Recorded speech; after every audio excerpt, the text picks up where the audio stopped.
باب ما جاء فی قوله وهو الذی یرسل الریاح بشرا بین یدی رحمته قاصفا تقصف كل شيء لواقح ملاقح ملقحة اعصار ريح عاصف تهب من الارض الى السماء كعمود فيه نار سر برد نشرا متفرقة. باب ما جاء فی قوله وهو الذی یرسل الریاح. اب یہاں سے نیا باب شروع ہو رہا ہے جو ہواؤں کے بارے میں ہے. ہوا بھی اللہ ہی کی تخلیق ہے. وهو الذی یرسل الریاح، اور وہ اللہ ہی ہے جو ہواؤں کو بھیجتا ہے. بشرن، خوشخبری کے ساتھ، بین یدی رحمتہ، اس کی رحمت کے آگے آگے. یہ سورۃ الاعراف میں آتا ہے. آیت کا حصہ ترجمے میں لائے ہیں. قاصفن تقصف کل شیء. قاصف کا معنی ہوتا ہے تقصف کل شیء، ہر چیز کو روند ڈالنے والی، یعنی جو ہر چیز کو روند ڈالے، توڑ پھوڑ ڈالے. اور یہ سورۃ بنی اسرائیل میں آتا ہے. لواقح، یہ سورۃ حجر میں آتا ہے، یعنی ایسی ہوائیں بھیجتا ہے جو لواقع ہوتی ہیں. اور لواقع کا لفظ جو ہے یہ ملاقع سے ہے، اصل میں ملاقع ملقحتن سے ہے، یعنی اس کی جمع ہے. اس کا معنی ہے پولینیشن والی ہوائیں، یعنی حاملہ کرنے والی ہوائیں. اعصار، یہ سورۃ البقرہ میں لفظ آتا ہے اعصار فیہ نار. یہ کیا ہے؟ ریح عاصف، ایسی ہوا جو تیز ہوتی ہے. تہب من الارض الی السماء، جو زمین سے آسمان کی طرف جاتی ہے. یعنی وہ جو بگولا سا ہوتا ہے نا، آپ نے کبھی دیکھا ہوگا، وہ چیزیں اس کے اندر گھوم رہی ہوتی ہیں جو بھی اس کو ملے، اور پھر وہ اوپر کی طرف اٹھنا شروع ہو جاتا ہے. کعمود، ایک پلر کی طرح، ایک ستون کی طرح. فیہ نار، اس میں آگ ہوتی ہے. اور سرن کا لفظ سورۃ آل عمران میں آیا ہے جس کا معنی ہے بردن، ٹھنڈک. اور بشرن ایک روایت میں نشرن بھی آیا ہے، اس لیے امام بخاری یہاں پر دوسری روایت کا لفظ لا کر اس کا معنی بتا رہے ہیں متفرقتن، کہ یہ اس کا معنی کیا ہے نشرن کا؟ متفرق، یعنی جدا جدا، الگ الگ. اور یہ مختلف الفاظ کو نکال کے پھر ہواؤں سے متعلق جو الفاظ ہیں ان کو اکٹھا کر کے ان کے معنی بھی بتا دیے گئے ہیں. اور قرآن مجید میں ایک جگہ یہ بھی آتا ہے نا، فالناشراتی نشرا. حدثنا آدم حدثنا شعبۃ عن الحکم عن مجاہد عن ابن عباس رضی اللہ عنہما، اب تو جانتے ہیں ابن عباس کو، عن النبی صلی اللہ علیہ وسلم قال نصرت بالصبا واہلکت عاد بالدبور. نبی صلی اللہ علیہ وسلم نے فرمایا مجھے صبا یعنی مشرقی ہوا سے مدد ملی، مدد دی گئی. واہلکت، اور ہلاک کیے گئے، عاد قوم عاد، بالدبور، دبور یعنی مغربی ہوا سے. آپ نے نوٹ کیا ہوگا کہ ہوا کبھی مشرق کی طرف سے آتی ہے، کبھی مغرب کی طرف سے آتی ہے. تو مشرقی ہوا جس کو باد صبا کہا جاتا ہے، اس کے ذریعے نبی صلی اللہ علیہ وسلم کو مدد دی گئی. اور جو دبور مغرب کی طرف سے آنے والی ہوا ہے، اس کے ذریعے کچھ قوموں کو عذاب دیا گیا. اب آپ دیکھیے کہ اس سے یہ بھی پتہ چلتا ہے کہ بعض مخلوقات کو بعض پر فضیلت ہے. ہوا ہی ہے، لیکن کچھ ہوائیں خوشخبری لاتی ہیں اور کچھ ہوائیں عذاب لاتی ہیں، مصیبت کا سبب بھی ہوتی ہیں. حکم کس کا ہے؟ کنٹرول کون کرتا ہے؟ اللہ سبحانہ و تعالی. پھر اس میں آپ دیکھیے کہ اس حدیث سے یہ بھی پتہ چلتا ہے کہ نبی صلی اللہ علیہ وسلم نے ایک نعمت کا ذکر کیا، یعنی آپ کی مدد کی گئی، یہ اظہار تشکر کے طور پر. قرآن مجید میں آتا ہے نا فَأَمَّا بِنِعْمَةِ رَبِّكَ فَحَدِّثْ، کہ اپنے رب کی طرف سے ملنے والی نعمت کو آپ بیان کیجئے. تو یہ اس کی عملی مثال ہے کہ آپ نے نعمت کو بیان کیا. نصرت بالصبا، اس میں کوئی فخر کی بات نہیں ہے بلکہ تحدیث نعمت ہے، اعتراف نعمت ہے، اظہار نعمت ہے، فخر کے طور پر نہیں بیان کیا گیا. اسی طرح گزشتہ قوموں کے عذاب کا بھی ذکر کیا گیا، تو اس میں اس قوم کی غیبت نہیں ہے. کیوں؟ اس لیے کہ یہ واقعات قرآن مجید میں بھی بیان ہوئے ہیں اور نبی صلی اللہ علیہ وسلم نے بھی ہلاکت کا ذکر کیا ہے یہاں پر، اور یہ بطور عبرت کے ہے کہ ان جیسے اعمال سے انسان پرہیز کرے. پھر اسی طرح آپ دیکھیے کہ آپ صلی اللہ علیہ وسلم ہوا کا ذکر کر رہے ہیں اور اس پر ایک طرح سے خوش بھی ہو رہے ہیں. تو اللہ تعالیٰ کی تخلیق پر غور و فکر کرتے ہوئے خوشی کا بھی اظہار کرنا چاہیے، اور خصوصاً اگر کوئی موسم موافق ہو جائے آپ کے کسی کام کے. ہٹلر کے بارے میں کسی نے پڑھا آپ میں سے؟ اس نے بہت ساری فتوحات کی تھی نا، اور کرتے کرتے کرتے وہ رشیا تک پہنچ گیا تھا اور بس 1 گھنٹے کی شاید مسافت پہ تھا کہ رشیا بھی فتح کر لیتا. لیکن کیوں نہیں کر سکا تھا؟ کیا ہوا تھا؟ ون سنگل ریزن جو عام طور پر بتائی جاتی ہے وہ ویدر تھا کہ بہت سخت برف باری ہو گئی تھی اور اس کی فوجیں جو تھی ہمت ہار گئی تھی. تو یعنی بعض اوقات انسان سمجھتا ہے کہ میں سب کچھ کرنے پہ قادر ہوں اور کرتے کرتے کرتے کرتے وہ پیک تک پہنچ جاتا ہے اور بس 2 ہاتھ منزل سے دور رہتا ہے کہ حکم ربی نافذ ہو جاتا ہے. اور اگر ایسا ہو جاتا تو دنیا کا نقشہ بدل جاتا، یعنی کچھ سے کچھ ہوتا. لیکن اللہ سبحانہ وتعالیٰ کے اپنے فیصلے ہیں. تو عز من تشاء و تذل من تشاء، جسے چاہے کامیاب کرے، عزت دے، اور جسے چاہے پیچھے کر دے. تو انسان کی کوششیں اپنی جگہ، لیکن اللہ سبحانہ وتعالیٰ کا حکم اور فیصلے اپنی جگہ. یہاں سے وہ بات بھی سمجھ آتی ہے نا کہ وما تشاءون الا ان یشاء اللہ رب العالمین. جب تک اللہ نہ چاہے، جب تمہارا ارادہ اللہ کے ارادے سے موافق ہو تو کامیابی ہوتی ہے. بہرحال نبی صلی اللہ علیہ وسلم جب جنگ کرتے تھے خاص طور پر، تو اس وقت صبح کے وقت حملہ نہیں کرتے تھے، انتظار کرتے تھے کہ دن ڈھل جائے اور اس کے بعد جب ہوا چلنے لگے تو پھر آپ حملہ کرتے، اور اس طرح آپ کی مدد کی جاتی تھی ایک طرح سے. یعنی صحابہ روایت کرتے ہیں کہ بعض جنگوں میں آپ نے سورج کے ڈھلنے کا انتظار کیا، پھر لوگوں سے خطاب کیا اور فرمایا لوگوں دشمن سے جنگ کرنے کی خواہش نہ کرو اور اللہ سے عافیت کا سوال کرو. اور جب صبح کو آپ جنگ نہیں لڑتے تھے تو یہ وہ وقت ہوتا تھا جس میں ہوائیں چل رہی ہوتی تھی، اور جب سورج ڈھل جاتا تھا تو مدد کے لیے ہوا آتی تھی. تو آپ اپنی کوشش بھی کرتے لیکن فضا کی سازگاری کو بھی مد نظر رکھتے تھے. اس سے آپ صلی اللہ علیہ وسلم کے فیصلے کرنے کا اور مختلف کاموں میں کرنے کا طریقہ پتہ چلتا ہے کہ آپ کیا کیا کرتے تھے، کام کیسے کرتے تھے. یعنی اندھا دھند حملے نہیں اور بس جذباتی فیصلے نہیں، اور پھر ایک دم ایسے کام نہیں کہ نتیجے کو دیکھے بغیر انسان صرف کود پڑے. اس میں مختلف چیزوں کا جائزہ لے کر آپ اقدام کیا کرتے تھے. نعمان بن مقرن کہتے ہیں کہ میں نبی صلی اللہ علیہ وسلم کے ساتھ جنگوں میں حاضر رہا. جب آپ دن کے اول حصے میں ہوتے تو جنگ نہ کرتے، انتظار کرتے یہاں تک کہ سورج ڈھل جاتا، ہوائیں چلنے لگتی اور نصرت نازل ہوتی. پھر اسی طرح صبا جو ہے یہ ایک نرم ہوا ہے، یعنی اس میں ایک نرمی ہوتی ہے. اس کے مقابلے میں جو دبور ہے اس میں نرمی نہیں ہوتی. یہ بھی کہا جاتا ہے کہ صبا وہ ہوا ہے جس نے یوسف علیہ السلام کی خوشبو کو یعقوب علیہ السلام کی طرف پہنچایا تھا، اور یہ وہ ہوا ہے جس سے ہر غمگین انسان راحت پاتا ہے. بعض اوقات ایسی ہوا چلتی ہے نا تو انسان کا دل اچھا ہو جاتا ہے، اور کچھ ہوائیں چلتی ہیں تو انسان کا دل خوف زدہ ہو جاتا ہے. حدثنا مکی بن ابراہیم حدثنا ابن جریج عن عطاء عن عائشہ رضی اللہ عنہا قالت کان النبی صلی اللہ علیہ وسلم اذا رأى مخیلۃ.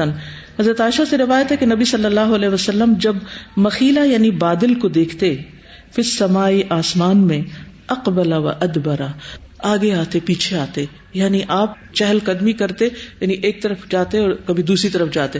عام طور پر آپ دیکھیں کہ پریشانی کی حالت میں لوگوں کو جب چلتے ہوئے دکھایا جاتا ہے تو کیسے، یعنی چند قدم ایک طرف اور چند قدم دوسری طرف.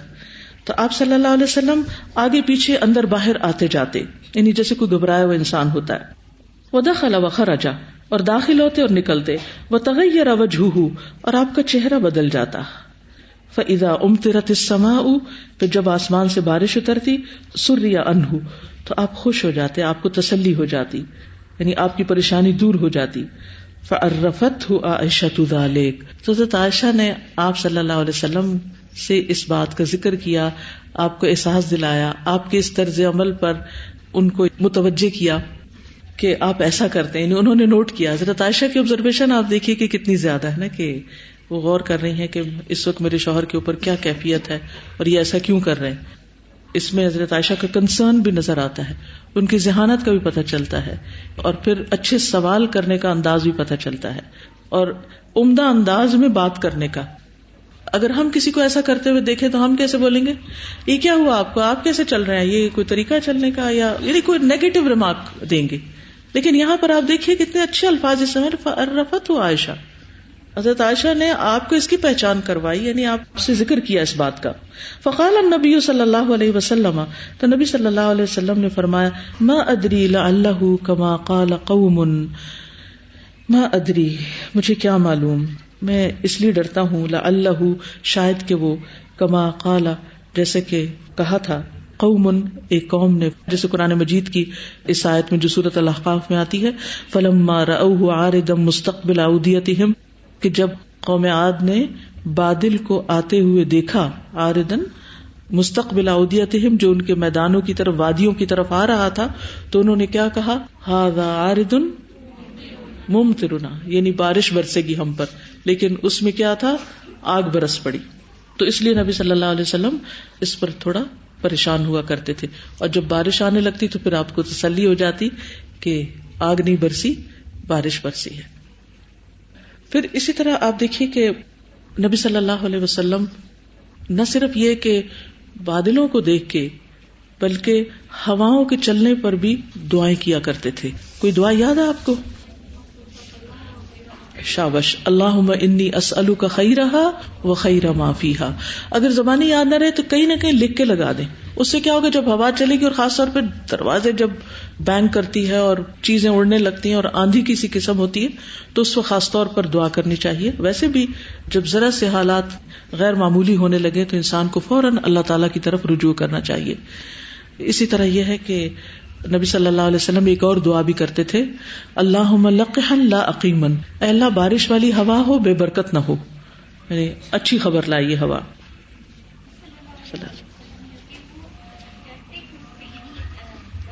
نبی صلی اللہ علیہ وسلم ڈرتے کیوں تھے کہ کہیں ایسا نہ ہو کہ اس قوم پر بھی عذاب آ جائے جیسے پہلی قوموں پر آیا تھا.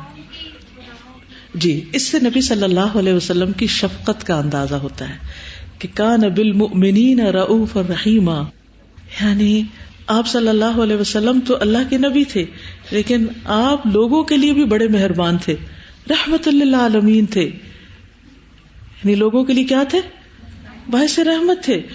جب ایسی کوئی چیز ہوتی جس سے آپ کو خوف ہوتا تو آپ صرف اپنے لیے نہیں، لوگوں کے لیے بھی پریشان ہوتے تھے کہ کہیں ان پر کوئی عذاب نازل نہ ہو جائے، کہیں ان پر کوئی پریشانی نہ آ جائے. آپ کو یہ تو بتا دیا گیا تھا کہ ساری قوم جو ہے وہ اکٹھی نہیں تباہ ہوگی، لیکن اس کے باوجود بھی آپ دیکھیں کہ بعض آندیاں عذاب بن کے ہی آتی ہیں اور پریشانی کا سبب بن کے آتی ہیں. بعض اوقات یہ ہوتا ہے کہ خصوصاً جو ہریکینز وغیرہ ہوتے ہیں، عمارتوں کی چھتیں اڑ جاتی ہیں، گاڑیاں اڑ جاتی ہیں، سخت قسم کی تباہیاں ہوتی ہیں، لوگ ملبوں کے نیچے دب جاتے ہیں. اس لیے جب بھی تیز ہوا چلے ہمیں بھی فکر کرنی چاہیے. اب آپ دیکھیے وہاں سورج اور چاند گرہن ہو رہا ہے، ہوا تیز چلی، دل میں ڈر آنا چاہیے. کرنا کیا چاہیے، اللہ کا ذکر، اللہ کی یاد، اللہ سے دعا، یہ ہے کرنے کے کام. اب نیکسٹ باب ہے باب ذکر الملائکتی، ملائکہ کا بیان، فرشتوں کا بیان، اس کا باب. وقال انس، اور انس رضی اللہ عنہ کہتے ہیں، قال عبداللہ ابن سلام، عبداللہ بن سلام نے کہا، للنبی صلی اللہ علیہ وسلم، نبی صلی اللہ علیہ وسلم سے، ان جبریل علیہ السلام، بے شک جبریل علیہ السلام، عدو الیہود من الملائکہ، وہ ملائکہ میں سے یہود کے دشمن ہیں. وقال ابن عباس، اور ابن عباس کہتے ہیں، لنحن الصافون، البتہ ہم صفیں بنانے والے ہیں.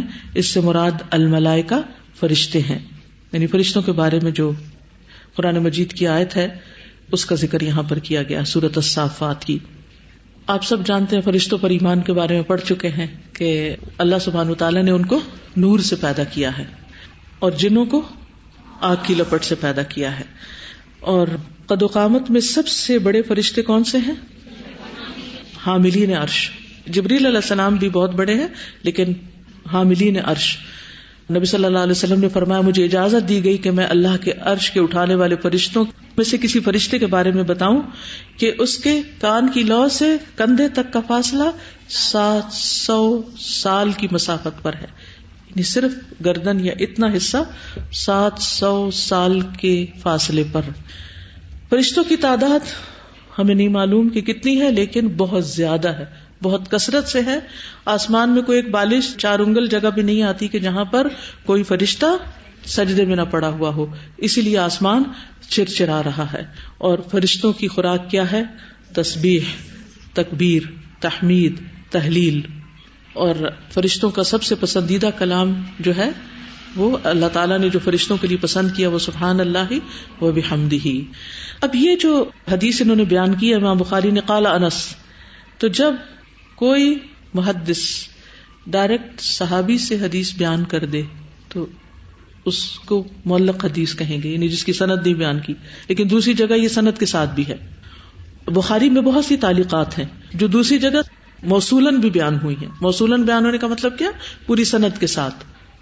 تو اس سے کیا پتہ چلتا ہے کہ فرشتے جو ہیں وہ بھی اللہ تعالیٰ کی تخلیق ہیں، اور ان میں سب سے بڑے فرشتے کا انہوں نے یہاں پر ذکر کیا، یعنی جو ملائکہ کے سردار ہیں، اور ان کی بے شمار صفات ہیں.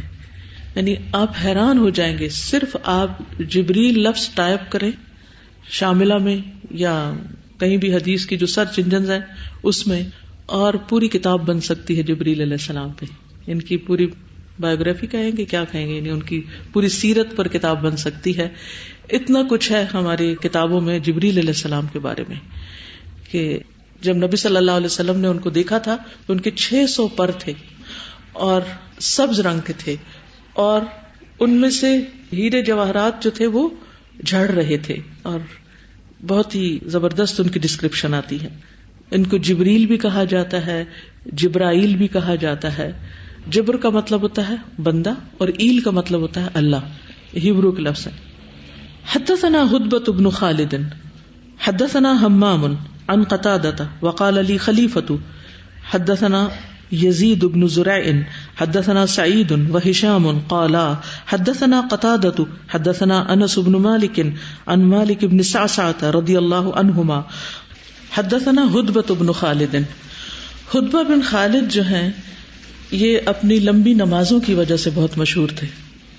ابدان کہتے ہیں کہ ہم ان کے پیچھے نماز نہیں پڑھتے تھے کیونکہ یہ نماز بہت لمبی پڑھتے تھے، طویل قیام کرتے تھے، اور وہ 30 رکعات سے زیادہ نماز پڑھتے تھے، یعنی نوافل کثرت سے پڑھتے تھے. پھر اس میں آگے جا کے آتا ہے حدثنا یزید بن زرع.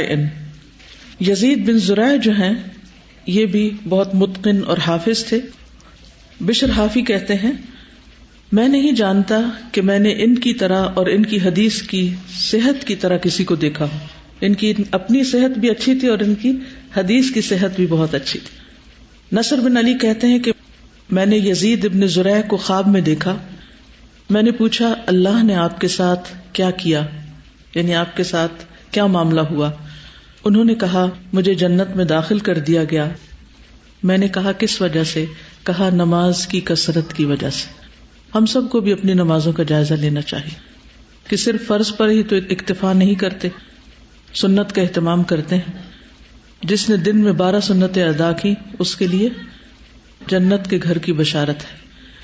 اس حدیث میں جو صحابی ہیں وہ مالک بن صعصع ہیں، انصاری ہیں، بنو مازن بن نجار سے ہیں، بنو نجار کا قبیلہ جو انصار میں سے تھا اس سے ہیں. انہوں نے صرف 2 حدیثیں روایت کی ہیں، ایک یہی حدیث حدیث بدء الخلق میں، اور دوسری حدیث الاسراء والمعراج.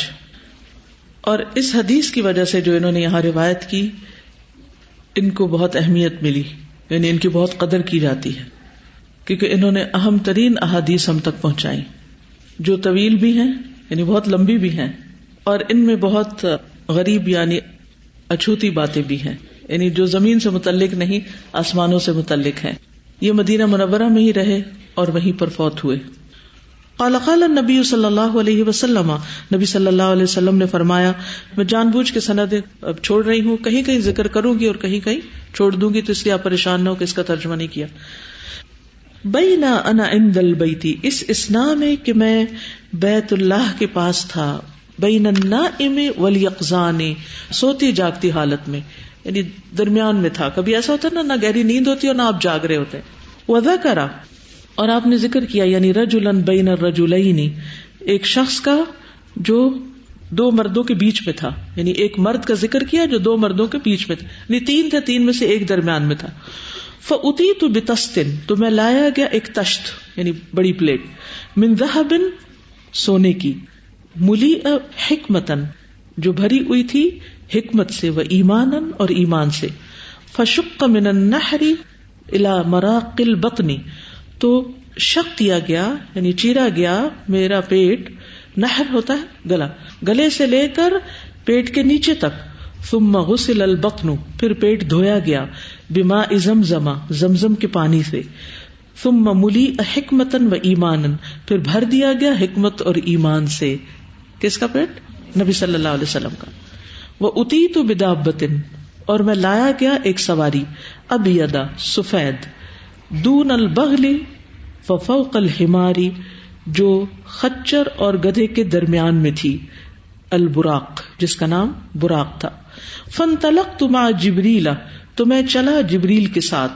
فلما جئت الى السماء الدنیا، پھر جب میں آسمان دنیا کی طرف آیا، قال جبریل، تو جبریل نے کہا، لخازن السماء، آسمان کے خازن سے، چوکیدار سے، افتح کھولو، دروازہ کھولو. قال، وہ بولا، من ھذا، کون ہے؟ قیل جبریل، کہنے لگے جبریل. قیل ومن معک، کہا گیا آپ کے ساتھ کون ہے؟ قیل محمد، کہا گیا محمد صلی اللہ علیہ وسلم. قیل، پوچھا گیا، وقد ارسل الیہ، کیا ان کو بلا بھیجا گیا ہے؟ قال نعم، کیسے ڈیوٹی فل ہیں، کیسے سیکیورٹی گارڈز ہیں، یعنی کوئی رعایت نہیں، ڈیوٹی ہے.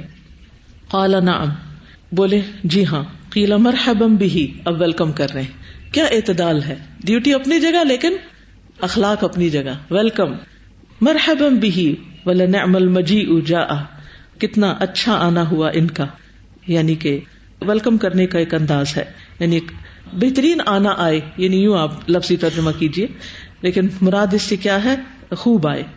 مرحبا. فأتیت علی آدم، تو پہلے آسمان پر میں آدم علیہ السلام کے پاس گیا. فسلمت علیہ، تو میں نے ان پہ سلام کیا. فقال مرحبا بک، تو انہوں نے کہا مرحبا بک، مرحبا، ویلکم. من ابن و نبی، بیٹا اور نبی، یعنی کہ نبی صلی اللہ علیہ وسلم کو حضرت آدم نے کیا کہا؟ بیٹا اور نبی. فأتینا السماء الثانیہ، تو ہم دوسرے آسمان پہ آئے. قیل من ھذا، پوچھا گیا یہ کون ہے؟ قال جبریل، کہا جبریل. قیل من معک، کہا گیا آپ کے ساتھ کون ہے؟ قال محمد صلی اللہ علیہ وسلم، بولے محمد صلی اللہ علیہ وسلم. قیل ارسل الیہ، قال نعم، کیا ان کو بلایا گیا ہے؟ کہنے لگے جی ہاں. قیل مرحبا بہ، کہا گیا مرحبا ان کو. ولنعم المجیء جاء، کتنا اچھا آنا آئے گی. فأتیت علی عیسیٰ و یحییٰ، دوسرے آسمان پر میں عیسیٰ اور یحییٰ علیہ السلام کے پاس آیا. فقالا، تو دونوں نے کہا مرحبا بک من اخ و نبی، آپ کو خوش آمدید بھائی اور نبی. یعنی آپ دیکھیں آدم علیہ السلام بیٹا کہہ رہے ہیں اور یحییٰ اور عیسیٰ علیہ السلام بھائی اور نبی کہہ رہے ہیں. اس سے آپ اخلاق سیکھیے کہ انبیاء کا اخلاق کیا ہے، فرشتوں کا اخلاق کیا ہے، آنے والوں کو کیسے ویلکم کر رہے ہیں. فأتینا السماء الثالثہ، پھر ہم تیسرے آسمان پہ آئے. قیل من، قیل جبریل. قیل من معک، قال محمد. اب ترجمہ چھوڑ دیں کیونکہ آپ کو آ چکا ہے. قال وقد ارسل الیہ، قال نعم. قیل مرحبا بہ ولنعم المجیء جاء. فأتیت یوسف، تو اس آسمان پر میں یوسف علیہ السلام کے پاس آیا. فسلمت علیہ، ان کو سلام کیا. فقال مرحبا بک من اخ و نبی، تو انہوں نے کیا کہا؟ میرے بھائی اور نبی. فأتینا السماء الرابعہ، ہم چوتھے آسمان پہ آئے. قیل من ھذا، پوچھا گیا کون؟ قال جبریل. قیل من معک، قیل محمد صلی اللہ علیہ وسلم. قیل وقد ارسل الیہ، قال نعم. قیل مرحبا بہ ونعم المجیء جاء. فأتیت علی ادریس فسلمت علیہ فقال مرحبا من اخ و نبی. تو یہاں آپ صلی اللہ علیہ وسلم حضرت ادریس علیہ السلام کو ملتے ہیں تو بھی اسی طرح بھائی اور نبی کہہ کے مرحبا کہتے ہیں. فأتینا السماء الخامسۃ، تو ہم پانچویں آسمان پہ آئے. قیل من ھذا، قیل جبریل. قال ومن معک، قیل محمد. قیل وقد ارسل الیہ، قال نعم. قیل مرحبا بہ ولنعم المجیء جاء. فأتینا علی ہارون فسلمت علیہ فقال مرحبا بک من اخ و نبی. فأتینا علی السماء السادسۃ، تو پانچویں آسمان پہ کون ملے؟ ہارون علیہ السلام. پھر چھٹے آسمان پہ آئے. قیل من ھذا، قیل جبریل. قیل من معک، قیل محمد صلی اللہ علیہ وسلم. قیل وقد ارسل الیہ مرحبا بہ ونعم المجیء جاء. فأتیت علی موسیٰ فسلمت علیہ فقال مرحبا بک من اخ و نبی. تو یہاں ان کو کون ملے چھٹے پر؟ موسیٰ علیہ السلام، اور اسی طرح اخ و نبی. فلما جاوزت، پھر جب میں آپ کے پاس سے گزرا، بکا، تو آپ رو دیے. کون؟ موسیٰ علیہ السلام. فقیل ما ابکاک، ان سے کہا گیا آپ کیوں روئے، کس چیز نے رلایا آپ کو؟ قال یا رب، بولے اے رب، ھذا الغلام، یہ لڑکا، یعنی نبی صلی اللہ علیہ وسلم، الذی بعث بعدی، جو میرے بعد بھیجا گیا، یدخل الجنۃ، داخل ہوں گے جنت میں، من امتہ، ان کی امت میں سے، افضل مما يدخل من امتی، زیادہ اس سے جو داخل ہوں گے میری امت میں سے، یعنی ان کی امت کے زیادہ لوگ جنت میں داخل ہوں گے. تو رشک کی وجہ سے اور اپنی امت پر افسوس کی وجہ سے رو دیے. فأتينا السماء السابعة، تو ہم آئے 7ویں آسمان تک.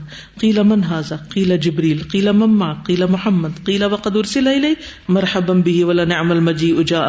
فأتيت على ابراہیم فسلمت علیہ فقال مرحبا بک.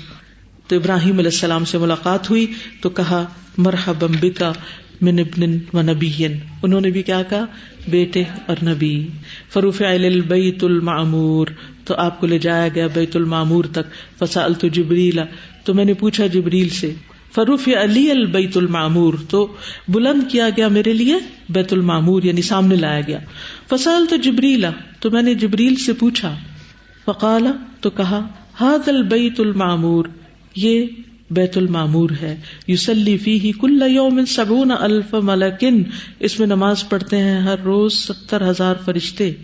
اذا خرجوا لم يعودوا الیہ، جب وہ نکل جاتے ہیں تو واپس کبھی نہیں آتے، یعنی ایک ہی دفعہ بس ان کو نماز کا موقع ملتا ہے. الحمدللہ، ہمیں تو بار بار حرم میں جانے کا موقع مل جاتا ہے. لم يعودوا الیہ آخر ما علیہم، تو ان کا آخری یعنی آخر تک ان کی زندگی کے پھر وہ کبھی نہیں وہاں آتے. ورفعت لی سدرۃ المنتہا، اور دکھایا گیا مجھے سدرۃ المنتہا، یعنی وہ بیری کا درخت جہاں جا کر ہر چیز رک جاتی ہے. فاذا نبقها كأنه قلال حجر، تو اس کے جو بیر تھے وہ ایسے تھے جیسے حجر کے مٹکے. حجر شام کے علاقے میں ایک شہر کہہ لیں، ایک علاقے کا نام ہے، اور وہاں کے جو مٹکے تھے ان کی شکل جیسے. وورقها كأنه آذان الفیول، اور ان کے پتے ایسے تھے گویا ہاتھیوں کے کان ہوں، یعنی ہاتھی کے کان بڑے بڑے ہوتے ہیں تو اس قسم کے پتوں کی شکل تھی. فی اصلها 4 انہار، اس کی جڑ میں، کس کی؟ سدرۃ المنتہا کی جڑ میں 4 نہریں ہیں. نہران باطنانی، 2 نہریں باطنی، و نہران ظاہرانی، اور 2 نہریں ظاہری. فسألت جبریل، تو میں نے پوچھا جبریل سے. فقال اما الباطنان ففی الجنۃ، جو باطنی نہریں ہیں چھپی ہوئی ہیں وہ تو جنت میں ہیں. واما الظاہران النیل والفرات، اور جو ظاہری ہیں وہ نیل اور فرات ہیں. نیل کہاں ہے؟ مصر میں، ایجپٹ میں. اور فرات، نہر فرات کہاں ہے؟ عراق میں. ثم فرضت علی 50 صلاۃ، پھر مجھ پہ فرض کی گئی 50 نمازیں. فاقبلت حتی جئت موسیٰ، پھر میں آیا موسیٰ علیہ السلام کے پاس. فقال، تو انہوں نے کہا ما صنعت، تم نے کیا کیا؟ قلت، میں نے کہا فرضت علی، فرض کی گئی مجھ پر 50 صلاۃ، 50 نمازیں. قال، وہ بولے انا اعلم بالناس منک، میں تم سے زیادہ لوگوں کو جانتا ہوں، میں لوگوں کے بارے میں خوب جانتا ہوں تم سے بھی زیادہ. بنی اسرائیل سے واسطہ پڑا تھا نا. عالجت بنی اسرائیل اشد المعالجۃ، میں نے علاج کیا بنی اسرائیل کا شدید علاج، یعنی ان کے ساتھ کوئی تدبیر نہیں چھوڑی، میں نے ہر طرح کی کوشش کر دی. وَإِنَّ أُمَّتَكَ لَا تُطِيقُ، اور بے شک آپ کی امت طاقت نہیں رکھتی 50 نمازیں پڑھنے کی. فَارْجِعْ إِلَىٰ رَبِّكَ فَاسْأَلْهُ، واپس جاؤ اپنے رب کے پاس تو آپ سے سوال کرو کہ ان میں کمی کر دی جائے نمازوں میں. فَرَجَعْتُ فَسَأَلْتُهُ، میں لوٹا پھر میں نے سوال کیا. فَجَعَلَهَا 40، تو اللہ تعالیٰ نے ان کو 40 کر دیا. ثم مثلہ ثم 30، پھر وہی واقعہ پیش آیا، موسیٰ کے پاس آئے، انہوں نے واپس بھیجا، وہ واپس گئے، پھر 30 ہو گئی. ثم مثلہ فجعل 20، پھر ایسے ہی ہوا، پھر 20 ہو گئی. ثم مثلہ، پھر ویسے ہی کیا. فجعل 10، تو اللہ تعالیٰ نے 10 کر دی. فأتیت موسیٰ فقال مثلہ، پھر میں موسیٰ علیہ السلام کے پاس ہے، انہوں نے پھر وہی کہا. فجعلها 5، تو پھر اللہ سبحانہ وتعالیٰ نے 5 کر دی. فأتیت موسیٰ فقال ما صنعت، جو 5 ہوئی تو میں موسیٰ علیہ السلام کے پاس آیا، پوچھا کیا کیا تم نے؟ قلت جعلها 5، تو میں نے بتایا کہ اللہ تعالیٰ نے ان کو 5 کر دیا ہے. فقال مثلہ، تو انہوں نے پھر وہی بات دہرائی. قلت، میں نے کہا فسلمت، کہ میں نے اب مان لیا ہے، 5 کو تسلیم کر لیا ہے. فنودیا، تو آواز دی گئی، انی قد امضیت فریضتی، کہ میں نے اپنا فریضہ جاری کر دیا، یعنی میں نے 50 رکھ دی، یعنی جو میں نے مقرر کیا تھا مقرر کر دیا. وخففت عن عبادی، اور میں نے اپنے بندوں سے ہلکا کر دیا، یعنی ان کو 5 کر دیا. واجزی الحسنۃ 10، اور میں جزا دیتا ہوں نیکی کی 10 گنا، یعنی پڑھیں گے 5 اور ثواب ہوگا 50 کا. وقال حمام عن قتادہ عن الحسن عن ابی ہریرہ عنہ، عن النبی صلی اللہ علیہ وسلم فی البیت المعمور. اور یہ ایک دوسری روایت لائے ہیں جس سے بیت المعمور کا قصہ وہاں بھی پتہ چلتا ہے. دو چیزیں قابل توجہ ہیں اس میں. ایک تو یہ ہے کہ جبریل علیہ السلام سے 7 بار پوچھا گیا کون ہو, کہاں سے آئے ہو, کیوں لائے ہو, کیا کرنا ہے. کیا ایک دفعہ بھی کسی ناگواری کا ذکر ملتا ہے؟ میں روز یہاں سے گزرتا ہوں, میرے بارے میں پوچھا جا رہا ہے اور یہ کیا مشکل ہے, ہر روز ایک ہی سوال ہوتا ہے. نہیں جی, اسپیشل گیسٹ کو لے کر آ رہے ہیں. ہمیں اپنی سیکیورٹی پہ کیا کرنا چاہیے؟ اگر کوئی ہمیں نہ تم پہچانتے ہی نہیں مجھے, روز مجھ سے پوچھنے لگ جاتے. یہ تو الہدا کے جو لوگ ہیں نا, یہ تو ایسے اور ویسے نہیں. کہیں پر بھی آپ کو معلوم ہے کہ میں بعض اوقات ایسی جگہوں پر جاتی ہوں, یہاں بھی پاکستان سے باہر بھی, کہ جہاں پر ہر ایک کو سیکیورٹی میں سے گزرنا ہوتا ہے نا, تو مجھے کبھی کوئی کہنے نہیں آپ ادھر سے آ جائیں, تو میں کہتی ہوں نہیں, میرے لیے بھی وہی رستہ ہے. اور میں کبھی نہیں کوشش کرتی کہ یہ بتاؤں میں فلاں ہوں اور مجھے تم ایگزامپٹ کر دو. لیکن کئی دفعہ ایسا ہوا کہ لوگوں نے مجھے پہچانا اور چیک نہیں کیا. لیکن یہ ہے کہ بہرحال کوئی بھی ہو, اگر آپ کی ڈیوٹی ہے تو آپ کو اپنی ڈیوٹی پوری کرنی چاہیے. دوسرا آپ دیکھیں کہ نبی صلی اللہ علیہ وسلم موسیٰ علیہ السلام کے پاس بار بار آتے ہیں اور وہ ان کو واپس بھیجتے ہیں. تو آپ 1-2 بار میں نہیں تھک جاتے اور انکار نہیں کرتے. 5 پر آ کر آپ اسے مناسب سمجھتے ہیں اور اس پہ کہتے ہیں وسلمت, میں نے سر تسلیم خم کر دیا ہے, قبول کر لیا ہے. الفاظ کتنے اچھے ہیں, کسی ناگواری کا اظہار نہیں. کسی بھی چیز میں ہمیں کچھ ایسی مشکل ہو یا کسی تردد سے گزرنا ہو, کوئی رکاوٹ آ رہی ہو, کوئی دعا بار بار کرنی پڑ رہی ہو, تو اس صورت میں ہمیں کبھی بھی پریشان نہیں ہونا چاہیے. انشاءاللہ آسمانوں کے سفر کے بارے میں آپ پہلے بھی پڑھ چکے ہیں, معراج کے موقع پر بھی پڑھتے ہیں. اور اس موقع پر فرشتوں کا پیغام کیا تھا؟ حجامہ کرانے کا. ابراہیم علیہ السلام کا پیغام کیا تھا؟ کہ جنت کی مٹی بڑی عمدہ ہے, پانی میٹھا ہے, چٹیل میدان ہے, لیکن سبحان اللہ والحمد للہ ولا الہ الا اللہ واللہ اکبر کہنا, وہاں درخت لگانا ہے. اور پھر معراج کے موقع پر نہ صرف یہ کہ نمازیں دی گئی تھی بلکہ سورۃ البقرہ کی آخری آیات, اور اس چیز کا وعدہ کہ شرک نہ کرنے والے کو بخش دیا جائے گا. تو اس حدیث میں آسمانوں کے سفر کی بات کی گئی ہے.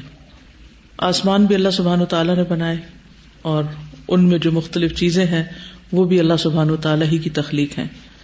تو رسول اللہ صلی اللہ علیہ وسلم کو ان سارے آسمانوں کو دکھایا گیا, یعنی ہم میں سے کسی نے نہیں دیکھا, لیکن اللہ کے رسول صلی اللہ علیہ وسلم نے ان کو دیکھا. اور پھر آسمانوں پر مختلف انبیاء کو بھی دیکھا اور کچھ اور چیزوں کو بھی دیکھا. جنت اور جہنم بھی آپ کو دکھائے گئے. پھر آپ سدرۃ المنتہا تک لے جائے گئے. سدرۃ المنتہا کو آپ نے دیکھا, اس کے بیروں اور اس کے پتوں کی کیفیت آپ نے بیان کی. پھر اسی طرح دیگر روایات سے پتہ چلتا ہے کہ آپ صلی اللہ علیہ وسلم کو مختلف انبیاء کی امتوں کو بھی دکھایا گیا. آپ کسی قوم سے گزرے تو ایک نبی کے ساتھ چند لوگ تھے, کسی میں ایک آدمی تھا, اور کہیں بڑے مجمع کے پاس سے بھی گزرے تو بتایا گیا کہ یہ موسیٰ اور ان کی قوم ہے. اور پھر آپ سے کہا گیا کہ آپ سر کو بلند کیجئے. جب آپ نے نگاہ بلند کی تو آپ نے فرمایا کہ میں نے اچانک جم غفیر دیکھا, بہت بڑا کراؤڈ دیکھا جس نے آسمان کے دونوں جانب کو گھیرا ہوا ہے. پھر کہا گیا کہ یہ آپ کی امت ہے, اور ان کے علاوہ 70,000 آدمی ہیں جو بغیر حساب کتاب جنت میں داخل ہوں گے. پھر اسی طرح آپ کو جہنم کے مناظر بھی دکھائے گئے, اور اس میں خاص طور پر ان لوگوں کا حال دکھایا گیا جو لوگوں کی عزتوں سے کھیلتے ہیں. ان کا انجام دکھایا گیا کہ ان کے ناخن تھے تانبے کے, جن سے وہ اپنے چہرے اور اپنے سینے چھیل رہے تھے. پھر اسی طرح کچھ لوگ ایسے دکھائے گئے جن کے منہ آگ کی کینچیوں سے کاٹے جا رہے تھے. جب پوچھا گیا کہ یہ کون لوگ ہیں تو بتایا گیا کہ یہ دنیا کے خطیب ہیں جو لوگوں کو نیکی کا حکم دیتے تھے اور اپنے آپ کو بھول جاتے تھے, اور کتاب کی تلاوت کرتے تھے, یعنی کہ قرآن پڑھتے تھے لیکن اس پر عمل نہیں کرتے تھے. پھر اسی طرح آپ کو یہ دکھایا گیا کہ سدرۃ المنتہا کی جڑ سے نیل اور فرات جو ہیں 2 نہریں بہتی ہیں, اور صحیح مسلم کی روایت میں 4 نہروں کا ذکر ہے, سیحان, جیحان, فرات اور نیل. فرات اور نیل تو سدرۃ المنتہا کی جڑ سے نکلتی ہیں, لیکن سیحان اور جیحان کے بارے میں نہیں بتایا گیا کہ وہ سدرۃ المنتہا کی جڑ سے نکلتی ہیں یا نہیں. جتنی بھی احادیث اس موضوع سے متعلق ہیں ان سب سے یہی پتہ چلتا ہے کہ نیل اور فرات جو ہیں وہ جنت کی نہریں ہیں، یعنی وہاں سے آ رہی ہیں، اور حدیث کو اس کے ظاہر پر ہی لینا چاہیے. کس طرح وہ دنیا تک پہنچتی ہیں یہ ہمیں نہیں بتایا گیا، لیکن ان پر ایمان لانا ضروری ہے، کیونکہ خلق کی بات ہو رہی ہے. جس مخلوق کی بات کی جائے، چاہے وہ ہمیں نظر آئے یا نہ آئے، اس کی تخلیق ہمیں سمجھ میں آئے یا نہ آئے، اس پر ایمان لانا ضروری ہے جو ہمیں قرآن و سنت سے بتا دی جائیں. پھر اسی طرح یہ ہے کہ باطنی نہریں جو ہیں وہ سلسبیل اور کوثر ہیں، یعنی جو جنت کے اندر ہیں جو ہم نے نہیں دیکھی. پھر فرات میں جنت سے اترنے والی چاندی کا ذکر بھی ہے. سلسلہ صحیحہ کی ایک حدیث ہے کہ جنت کی صرف 3 چیزیں اس زمین میں اب بھی پائی جاتی ہیں: عجوہ کھجور کا درخت اور جنت کی برکت سے ہر دن فرات میں اترنے والے چاندی کے اوقیے اور حجر اسود. یہ حدیث نمبر 3111 ہے، اگر آپ اس کو خود بھی مزید دیکھنا چاہیں تو دیکھ سکتے ہیں. پھر اسی طرح اوقیے یعنی کوائنز، یعنی کہ ویٹ کے لیے استعمال ہوتا ہے. جی، اس میں فرات کے بارے میں بھی آتا ہے نا کہ اس میں سونے کا پہاڑ ہے. قیامت کے قریب جب اس کا پانی ہٹے گا تو سونے کا پہاڑ نظر آئے گا جس پر لوگ جنگ کریں گے اور 1000 میں سے 999 لوگ مارے جائیں گے، یعنی ایک بچے گا اور باقی سب مار دیے جائیں گے. اور ہر شخص یہ سمجھے گا اس کے لالچ میں آگے بڑھ کے کہ شاید میں بچ جاؤں اور میں یہ مال حاصل کر لوں. اور جہاں تک جنت کی 4 نہروں کا ذکر ہے، ان کو ان کے ظاہر پر لینا چاہیے، کبھی اس میں شک نہیں کرنا چاہیے کہ یہ جنت تو وہاں ہے. آپ کو ہر چیز نظر آتی ہے جو آسمان سے اتر رہی ہے، تو اللہ تعالیٰ جیسے چاہے وہاں پانی پہنچائے، جیسے چاہے ان کی ترتیب کرے. ہمارا فرض کیا بنتا ہے کہ ہم ایسی چیزوں میں شک نہ کریں، بس اس میں خوش ہو جائیں کہ یہ بہت اچھا پانی ہے، بابرکت ہے. سبحانک اللہم وبحمدک، اشہد ان لا الہ الا انت، استغفرک واتوب الیک. السلام علیکم ورحمۃ اللہ وبرکاتہ. السلام علیکم. استاذہ میں کہہ رہی تھی کہ نماز پڑھتے ہوئے ہم یہ سوچیں کہ ہم 5 نمازیں پڑھیں، لیکن انشاءاللہ 50 نمازوں. خوش ہونا چاہیے، 1 نہیں 10 پڑھی.